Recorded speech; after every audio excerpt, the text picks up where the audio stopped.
Hello students, welcome back to our channel general studies with Anoop K Verma. जैसा कि आप यहाँ पर स्क्रीन पे देख रहे हैं, ये क्वेश्चन पेपर आपको दिख रहा होगा और जैसा कि आपको यहाँ पर दिख रहा होगा himexam.com, वहाँ से मैंने ये पेपर लिया हुआ है। तो thank you for providing this question paper. ये पेपर है आपका, एक परीक्षा आपकी आयोजित हुई है हिमाचल प्रदेश के अंदर HPSSB की तरफ से क्लर्क ग्रेड की जो एग्ज़ाम हुआ है, जिसके लिए कोड था 962। ठीक है, पोस्ट कोड है 962। इसकी परीक्षा आपकी आयोजित की गई है 18 सितंबर को, 18 सितंबर 2022 को ये पेपर आपका आयोजित किया गया है। ठीक है, और पेपर का टाइमिंग था 11 बजे से लेके 1 बजे तक। ठीक है, 1 PM। तो ये वन शिफ्ट में एक पेपर हुआ है। तो इस पेपर को हम यहाँ पर सॉल्व करेंगे। इस पर्टिकुलर वीडियो के अंदर हम कुछ क्वेश्चंस को करेंगे, क्योंकि 200 क्वेश्चन है, पूरा सॉल्यूशन नहीं करेंगे सेकंड पार्ट के अंदर। बाकी रेस्ट ऑफ द क्वेश्चन जो बच जाएंगे हमारे, वो उसमें कवर अप करेंगे। ठीक है, तो चलिए शुरू करते हैं अपने पहले क्वेश्चन के साथ। इसे जरा क्लीन कर लेते हैं। फिर देखिए, सबसे पहला क्वेश्चन है house of lower house of the parliament किसे कहा जाता है? Lower house of the parliament कहा जाता है लोकसभा को। Option B is the correct answer. Next question number 2, ex officio chairman, बहुत ही सिंपल क्वेश्चन है। Vice president, option number D. Who has the final power to maintain the order in the house of the pure, मतलब लोकसभा के अंदर जो discipline maintain करने का काम है, वो मतलब बेसिकली उसका जिम्मा किसका होता है? वो होता है स्पीकर ऑफ द हाउस का होता है यहाँ पर। तो नेक्स्ट क्वेश्चन हम बात करते हैं यहाँ पर आगे। थोड़ा सा नीचे कर लेते हैं। फोर्थ क्वेश्चन है ना, तो फोर्थ क्वेश्चन में आप देख सकते हैं, who among the following question allowed by the speaker which is regarded as the most important, that is short notice. Option number D is the correct answer. Question number 4. Question number 5, members of Rajya Sabha are elected according to the single transferable vote. ठीक है, राज्यसभा के जो members होते हैं वो indirectly elected होते हैं। Single transferable vote का जो मेथड है वो अपनाया जाता है इनके इलेक्शन के अंदर। फिर हम बात करते हैं अपने अगले प्रश्न की तरफ, प्रश्न नंबर 6। तो छठे प्रश्न में पूछा गया है, when can a president use his discretion power in appointing the prime minister? कब अपना एक विशेषाधिकार जो है राष्ट्रपति अपना उपयोग करते हैं? वो करते हैं तब जब किसी भी पॉलिटिकल पार्टी को कोई क्लियर मैंडेट या क्लियर मेजोरिटी नहीं मिली होती है लोकसभा के अंदर। ऑप्शन सी करेक्ट आंसर है। Question number 7, who act as a president of India, राष्ट्रपति के पद पर कौन बैठता है जब प्रेसिडेंट भी अवेलेबल नहीं है और वाइस प्रेसिडेंट भी अवेलेबल नहीं है? तो वहाँ पर बैठते हैं chief justice of India. Option number B correct answer है क्वेश्चन नंबर 7 का। सिंपल क्वेश्चन है आपके यहाँ पर आगे। फिर हम बढ़ते हैं अपने अगले प्रश्न की तरफ। तो नेक्स्ट क्वेश्चन है क्वेश्चन नंबर 8। तो क्वेश्चन नंबर 8 में आपसे पूछा गया है, government imposes taxes to, government जो है वो टैक्स लगाती है, क्यों लगाती है? ताकि वो रन कर सके मशीनरी ऑफ द स्टेट को, मतलब राज्य को सही से चलाने के लिए जो पैसा चाहिए वो टैक्सेस से आता है। तो ऑप्शन ए करेक्ट आंसर है। Question number 9, the chief justice and other जजेस of the high court are appointed by, ये किसके द्वारा अपॉइंट होते हैं? डायरेक्टली अपॉइंट होते हैं प्रेसिडेंट के द्वारा, राष्ट्रपति। ऑप्शन ए है यहाँ पर करेक्ट आंसर। फिर हम बढ़ते हैं अपने अगले प्रश्न की तरफ। तो नेक्स्ट क्वेश्चन है आपका, नेक्स्ट क्वेश्चन आप यहाँ देख सकते हैं, क्वेश्चन नंबर 10। तो इसमें पूछा गया है क्वेश्चन नंबर 10 में, which is enforceable in the court of law, किस चीज़ का उल्लंघन होगा तो आप अदालत जा सकते हैं? डीपीएसपी के लिए नहीं जा सकते, फंडामेंटल राइट के लिए आप जा सकते हैं, ड्यूटीज़ के लिए नहीं जा सकते, प्रेमबल के लिए नहीं जा सकते। Correct answer option number B रहेगा यहाँ।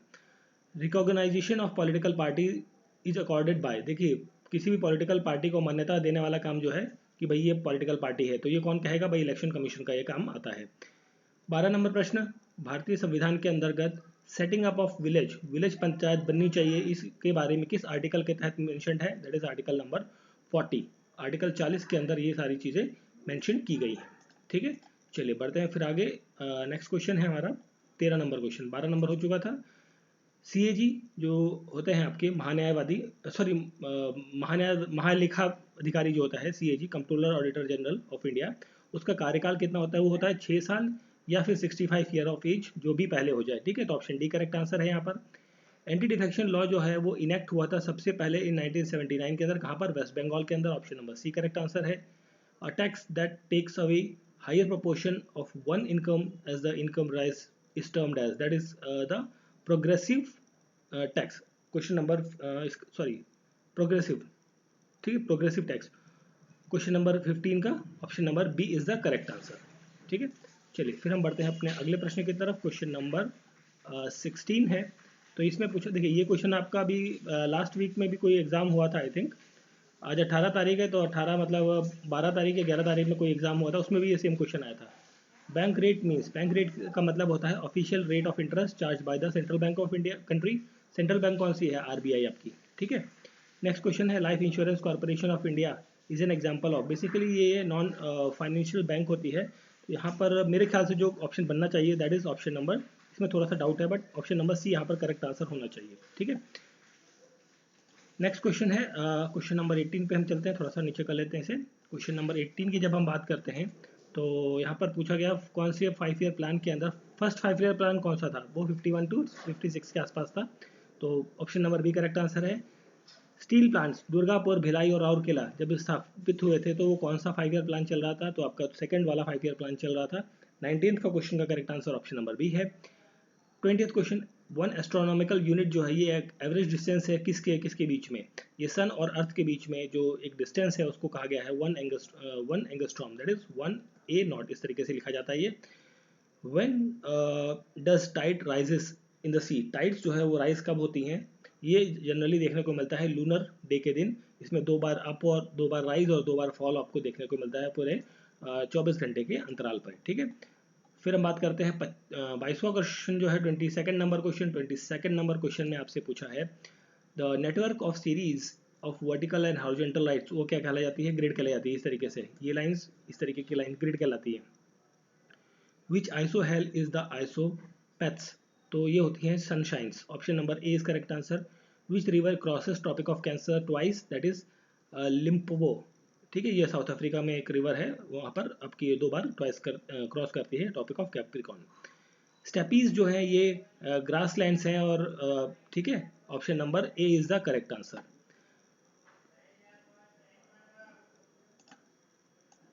नेक्स्ट क्वेश्चन है 26 number question. The sea water is more salty than the rain water because, यहाँ पर इसका रीजन होगा sea pour salt from the soil into the sea, that is option number river pour, sorry not sea, the river pour salt from the soil into the river, ocean basically, or sea. Option C is correct answer. Next question है what is the ecological system integrated all living beings and their relationship, so उसे कहा जाता है biosphere. Option number B correct answer है। Wide inlet of the sea usually concave in shape is termed as the bay. Option number C is the correct answer, question number 28, ठीक है। चलिए बात करते हैं फिर आगे फटाफट अपने नेक्स्ट 28 के बाद 29 नंबर क्वेश्चन।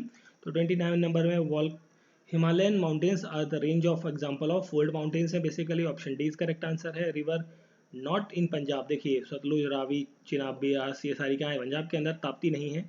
ये आपकी गुजरात के अंदर देखने को मिलेगी, गुजरात, मध्य प्रदेश और थोड़ा सा महाराष्ट्र में देखने को मिलेगी। Option number B correct answer है यहाँ पे।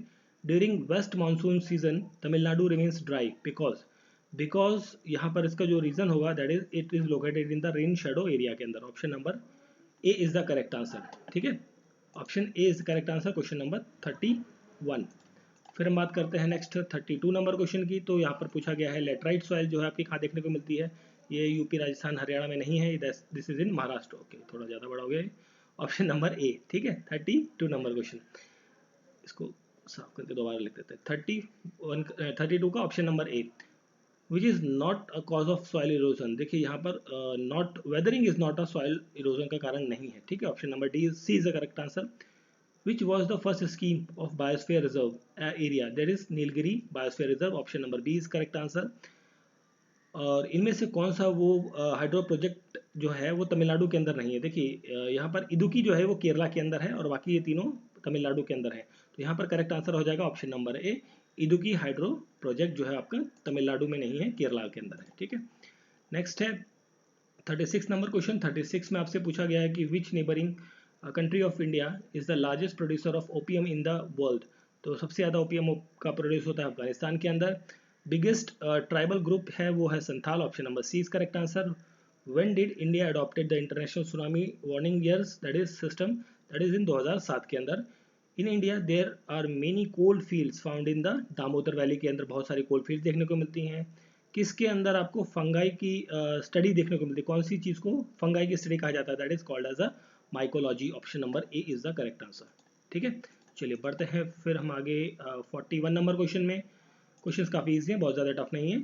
तो हम बात करें यहाँ पर 41 की। Early bright is a common disease ये किस चीज़ की डिजीज है? This is a disease related with the potato and tomato, ठीक है, टमाटर और आलू के अंदर ये देखने को मिलती है। Option number A correct answer है। Biodegradable waste can usually be converted into useful substances with the help of basically composting होती है। तो कंपोस्टिंग के अंदर क्या होती है? बैक्टीरिया होते हैं, ठीक है। तो option D is the correct answer. Deficiency of vitamin D की वजह से रिकेट होता है बच्चों के अंदर, ठीक है। Option number C is the correct answer, question number 43, ठीक है। चलिए बढ़ते हैं फिर अपने आगे की तरफ। 43 के बाद हमारा है 44 नंबर क्वेश्चन। 44 में पूछा गया है haemoglobin has a high affinity towards the carbon monoxide. भाई कार्बन मोनोऑक्साइड के साथ जो है हीमोग्लोबिन ब्लड के अंदर काफ़ी जल्दी से घुलता है, मिलता है, ठीक है। Number of teeth which human can replace, that is, ये क्वेश्चन भी आपका इसी महीने या पिछले महीने के आए हुए किसी एक पेपर में देखा था मैंने। Option B is correct answer 20। Functional unit of kidney is nephron, option C is correct answer है। Magnetitis is a disease caused the effect, ये कहाँ पर आपको इफेक्ट देखने को मिलेगा? 47 का रहेगा, ऑप्शन नंबर डी ब्रेन, ठीक है। ब्रेन के अंदर इसका इफेक्ट देखने को मिलता है। नेक्स्ट क्वेश्चन है high level of uric acid in the blood, जो जिसकी वजह से क्या देखने को मिलेगा? काउट देखने को मिलेगा। Option number A is the correct answer, question number 48। चलिए फिर हम बात करते हैं आगे। हमारा जो नेक्स्ट क्वेश्चन है 49 एंड 50। तो 49 में पूछा गया the animal which can tolerate more summer heat, वो होता है आपका गोट, बकरी। When hot liquid is poured into a thick glass tumbler, it cracks because glass has a high temperature coefficient of expansion की वजह से, ठीक है। ऑप्शन नंबर बी यहाँ पर करेक्ट आंसर होगा, क्वेश्चन नंबर 50 का। फिर हम बात करते हैं आगे 51 नंबर क्वेश्चन की। तो 51 नंबर में पूछा गया है तो वेजिटेबल जो है आपका, वो सब्जी वगैरह पकाते हैं जब आप उसमें थोड़ा नमक डाल देते हो जल्दी पक जाती है। क्यों? क्योंकि यहाँ पर बॉइलिंग पॉइंट जो है, सॉरी, बॉइलिंग पॉइंट जो है वो क्या हो जाता है? बढ़ जाता है, boiling point of water increase हो जाता है, ठीक है।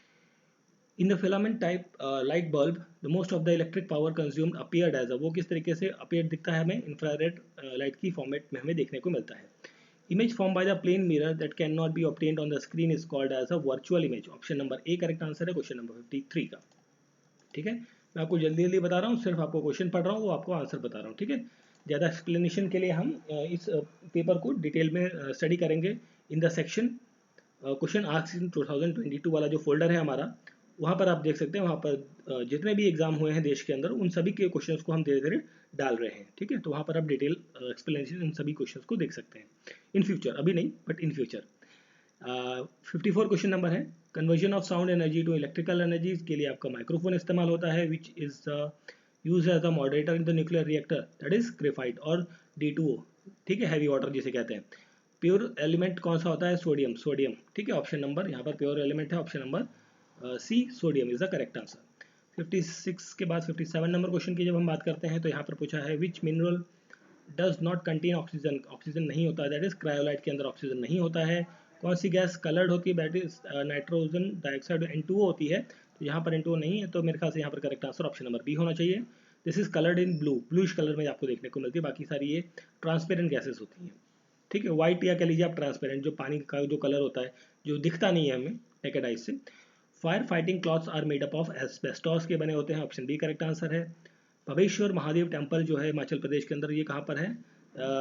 भवेश्वर जो है ये आपका है, आपका that is in, this is in Manali, I think Manali के अंदर है, आई थिंक ये, ठीक है। एंड फिर हम बात करें अगर जो नेक्स्ट क्वेश्चन की, तो देखिए 61 क्वेश्चन 62 टू 64, ये क्वेश्चन के करेक्ट आंसर मुझे अभी नहीं पता है। मैं नेक्स्ट पार्ट जो हमारा सेकंड पार्ट होगा इसका, उसमें आपको इन क्वेश्चंस को बता दूंगा।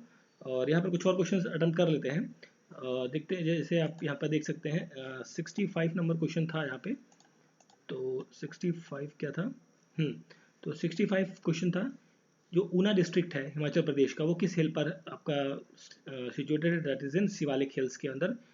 चुराह तहसील आपका हिमाचल प्रदेश के अंदर चंबा डिस्ट्रिक्ट के अंदर है। Length of dam Nangal dam और चुरूरू रेल लाइन, इसकी जो लेंथ है एक्चुअली इसकी 26 किलोमीटर के आसपास की लेंथ है, बट यहाँ पर ऐसा कोई है नहीं। तो मैं अगर जो लगाना चाहूँ तो इसमें क्वेश्चन में डाउट है यार, क्या हुआ? 26 किलोमीटर जो मुझे पता है, ठीक है। तो शायद 33 भी हो सकता है यहाँ पर, तो डाउट है इस क्वेश्चन के अंदर। आर्मी हेडक्वार्टर जो है परमानेंटली सेटअप किया गया था शिमला के अंदर, कब? दैट इज इन 1864 के अंदर। कौन सी बुक यशपाल के द्वारा नहीं लिखी गई है? धरती है बलिदान की, ये बुक इनके द्वारा नहीं लिखी गई है, बाकी ये तीनों बुक्स इनके द्वारा लिखी गई हैं, ठीक है। और फिर हम बात करते हैं अगर जो आगे कुछ और क्वेश्चन को देखें तो यहाँ पर आप देख सकते हैं 69 हो गया था, 70 question number. Headquarter of Kangra central cooperative bank, इसका हेडक्वार्टर आपको देखने को मिलता है धर्मशाला। ऑप्शन नंबर ए इस करेक्ट आंसर है क्वेश्चन नंबर 70 का। 71 की जब हम बात करते हैं तो शिली वाइल्ड लाइफ सेंचुरी जो है सोलन के अंदर कब स्थापित की गई थी? ये स्थापित हुई थी 1963 के अंदर।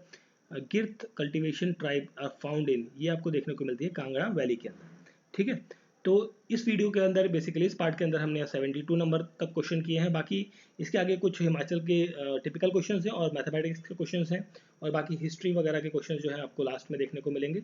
तो उन क्वेश्चन को लेकर मैं आपके सामने शाम तक अवेलेबल हूँगा। ठीक है, क्योंकि मैथ वाले क्वेश्चन से थोड़ा सा टाइम लगेगा मेरे को सॉल्व करने में, तो ये क्वेश्चन सिंपल थे तो मैंने आपको फटाफट बता दिए। ठीक है, तो मिलते हैं सेकंड पार्ट के साथ में, बने रहिए। Thank you for watching.